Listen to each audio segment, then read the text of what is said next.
Now it's time for a reality check. On Monday, we put Harry Reid's latest through the truth test. Now it's Sharon Engel's turn.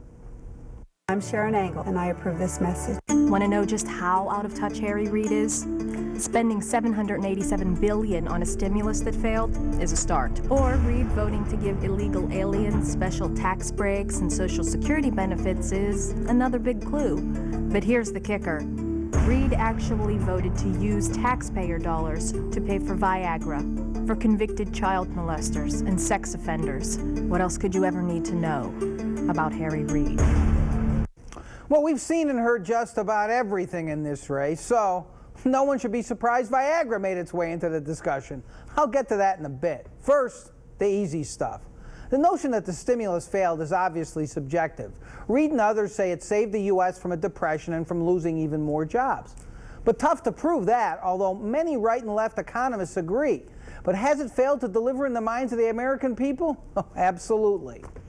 The issue of Reid giving tax breaks and Social Security benefits is a reprise from another Engel ad, and they are claims I've already debunked. The nonpartisan group factcheck.org pointed out there were no tax breaks in the 2006-2007 immigration bills for undocumented workers. And Reid supported Social Security benefits for illegal immigrants only after they became legal. Now, as I argued then, if they could get back benefits for when they were illegal, that claim is tenuous but somewhat accurate. And now, Viagra.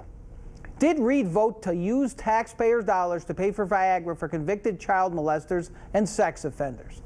Well, this comes from an amendment to the health care reform bill proposed by Tom Coburn, the Oklahoma senator. It would have prohibited coverage of Viagra, quote, for child molesters and rapists. But this came as Democrats were skittish about losing any votes, so they dismissed Coburn's amendment, knowing it was a setup for an ad just like this one later on. But the ad makes it seem as if Reid affirmatively wants to supply Viagra to sex offenders, which is ludicrous. He didn't bring the issue up, and the Democrats at the time made it clear they were voting against Coburn's stunt, not the amendment's substance. As PolitiFact, which found the claim to be, quote, barely true, said, if any of that context had been included, it could have been perceived differently.